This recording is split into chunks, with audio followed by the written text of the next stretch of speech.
Recebemos esse dia das mãos do Criador. Vamos nos voltar para Ele e pedir para que Ele esteja ao nosso lado no decorrer desse dia da nossa vida. Vivendo na companhia do Senhor, temos a certeza que as vitórias serão uma consequência de andarmos com Ele. Agradecidos pela noite, pedindo a bênção dEle nesse dia, colocando nas mãos do Senhor todos os nossos sonhos, planos e projetos. Assim, nós teremos uma vida feliz. Quero deixar com você, nesse momento, uma parte da palavra do Senhor, do livro de Salmo, capítulo 80, o verso 19, onde a palavra de Deus diz o seguinte: Restaura-nos, ó Senhor, Deus dos exércitos, faze resplandecer o teu rosto e seremos salvos. Somente o Senhor pode restaurar tudo aquilo que um dia o pecado tirou da nossa vida. O Senhor pode nos restaurar completamente a plenitude da nossa vida. O Senhor pode restaurar a nossa saúde. O Senhor pode restaurar alguém que em algum momento da sua vida perdeu a sua família. O Senhor, na verdade, pode restaurar todas as coisas, como o Senhor um dia restaurou a sorte da nação de Israel. E nós clamamos por Ele, como diz o capítulo 80 do livro de Salmo, verso 19, resplandece o teu rosto sobre nós nesse dia e a nossa vida será uma vida plenamente abençoada pelo Senhor. Nós queremos cumprir o propósito aqui desse canal até então, de estudarmos um capítulo da Palavra de Deus a cada manhã.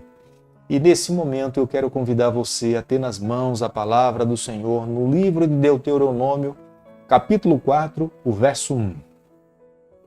Agora, pois, ó Israel, ouve os estatutos e os juízos que eu vos ensino, para os cumprirdes, para que vivais, e entrais e possuai a terra que o Senhor, Deus de vossos pais, vos dá.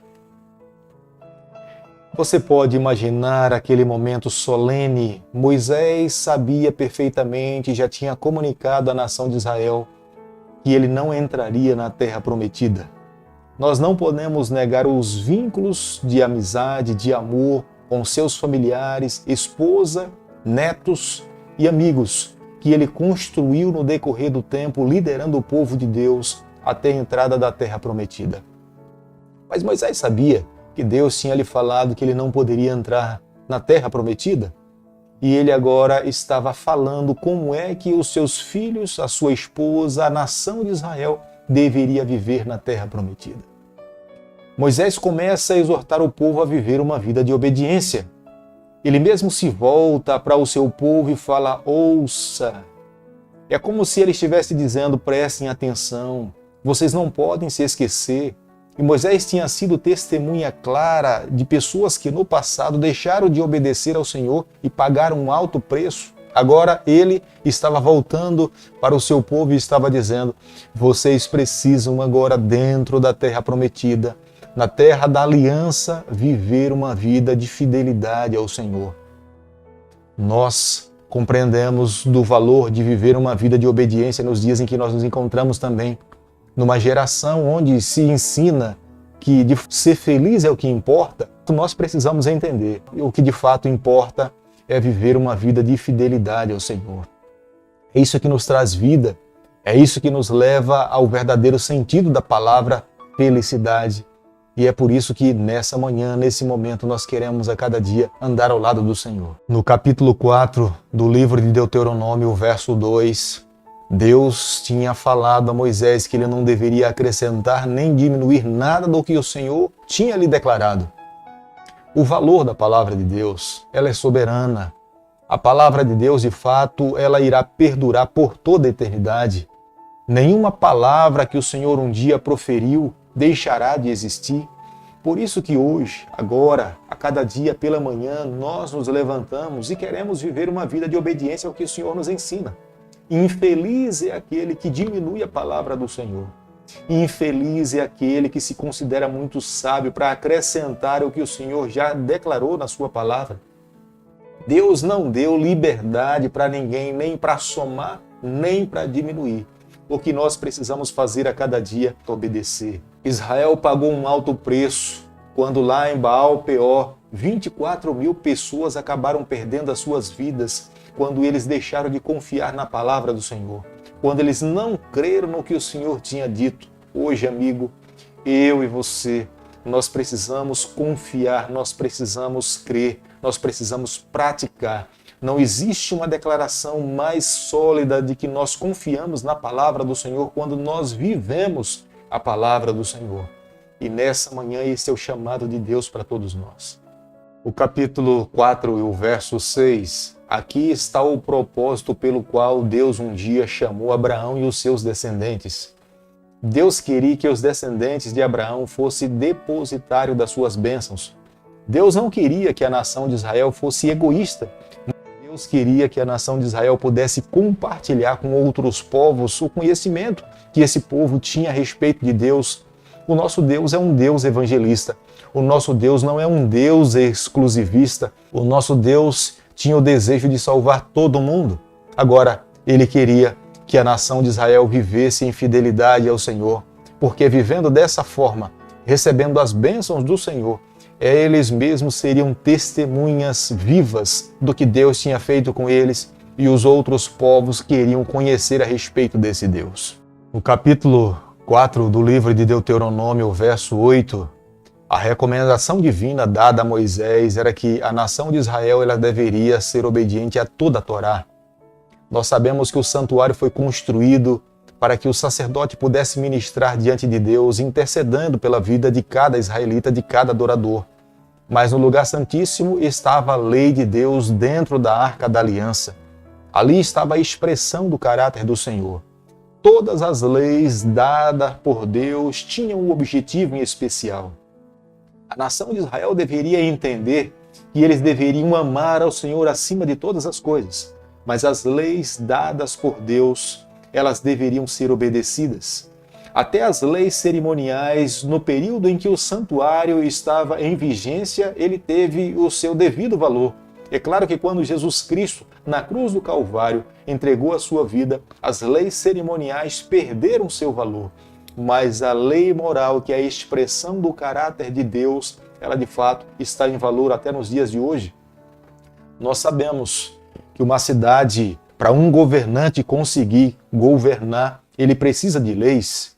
Se não tiver leis, na verdade a cidade se torna uma anarquia. Na anarquia não há certo ou não há errado. Cada um faz de fato o que bem quer. E nós sabemos que não há possibilidade de haver uma vida tranquila, segura no lugar onde todo mundo faz o que bem quer.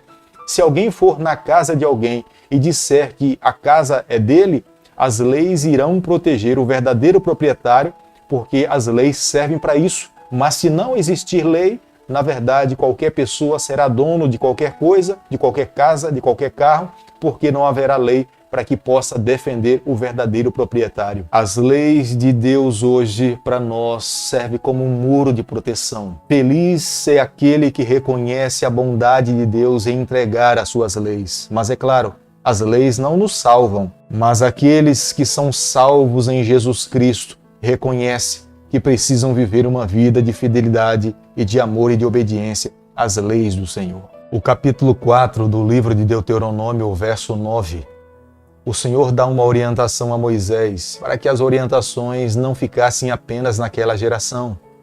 Mas aquela geração que estava entrando na Terra Prometida, eles deveriam ter o compromisso com o Senhor de discipular os seus filhos. Seriam os pais os responsáveis para ensinar os seus filhos a respeito de quem é Deus. Seria dentro de casa, na vida cotidiana, que eles deveriam mostrar para os seus filhos a bondade, a grandeza e a misericórdia do Senhor. No livro de Deuteronômio, nós encontramos uma retrospectiva de quão poderosa foi a mão de Deus em tirar o seu povo do cativeiro do Egito e os levar para o deserto e fazer com que esse povo entrasse na Terra Prometida. Essas histórias, esses milagres e relatos, os pais teriam a responsabilidade de ensinar aquela geração e a geração futura aos seus filhos a amar a Deus, reconhecer que Deus é Deus e viver uma vida de fidelidade para com o Senhor. Não há nenhum professor nessa terra que tenha maior autoridade do que um pai ou uma mãe.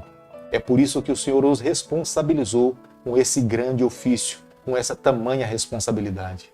O capítulo 4 do livro de Deuteronômio, o verso 14 e o verso 15, Moisés, ele se apresenta diante da nação de Israel, fazendo o seu discurso, falando da responsabilidade que ele tinha, que Deus tinha lhe dado, para que ele pudesse orientar o seu povo de como aquela geração e a nação de Israel deveria se comprometer com o seu Deus.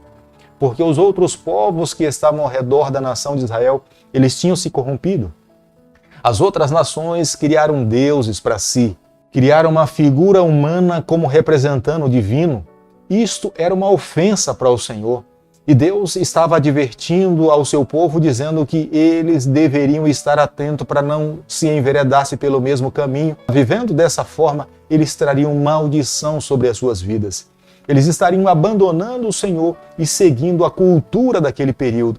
E vivendo dessa forma, Deus não poderia viver e estender as suas mãos sobre a vida daquela geração. O capítulo 4 do livro de Deuteronômio, o verso 22, Moisés sentia profundamente porque ele não poderia entrar na terra prometida. Ele sabia que Deus já tinha lhe declarado que ele não passaria o Rio Jordão, mas Moisés, ele dá sequência no seu discurso falando da necessidade de aquele povo e aquela geração, eles não deveriam se acomodar quando entrassem na terra prometida.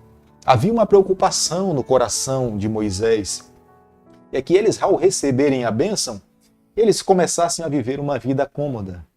E, sendo prósperos, recebendo a bênção de Deus, eles se esqueceriam da aliança e do compromisso que tinham assumido com o Senhor.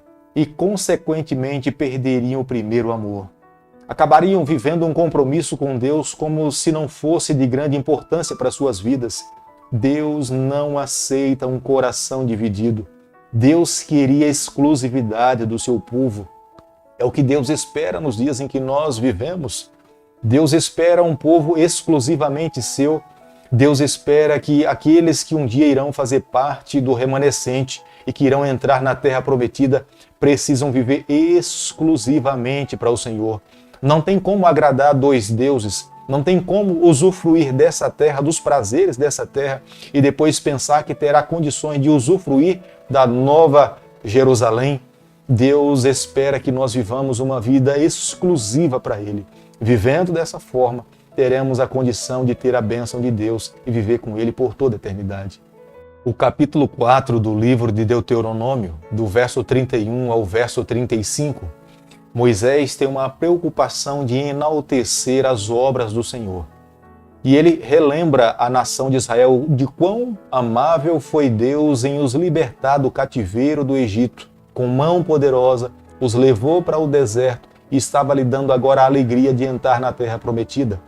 E Moisés fala que nenhum outro Deus no passado tomou tamanha atitude. Nenhum Deus amou tanto uma nação, um povo, como o Deus de Abraão, o Deus de Jacó. O Senhor cuidava da nação de Israel como Ele cuidava do seu próprio filho. Ele mesmo fez com que aquele povo tivesse água no deserto.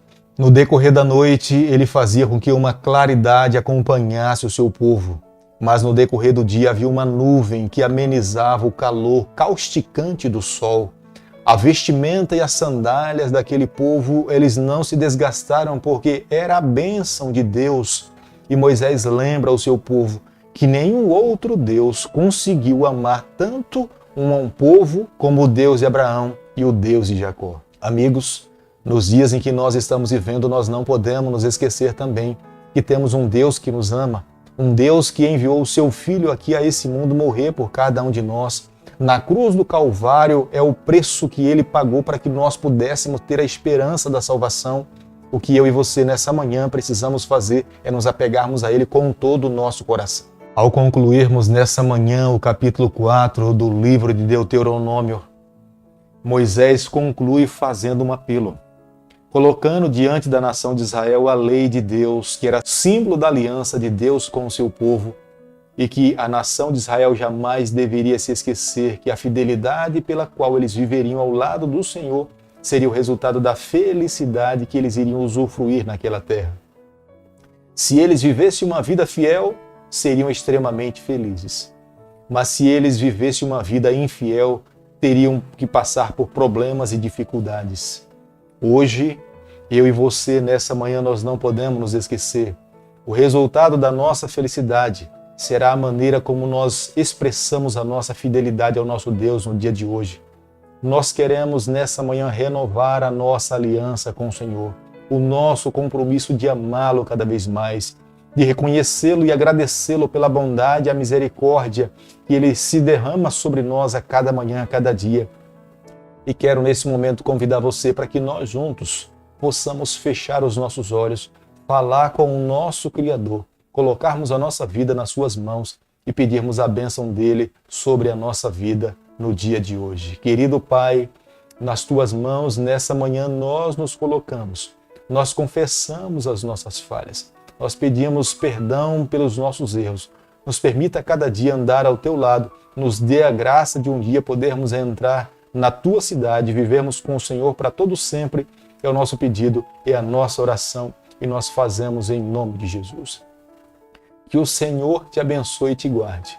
Que Ele faça resplandecer o seu rosto sobre você. Que Ele tenha misericórdia de você.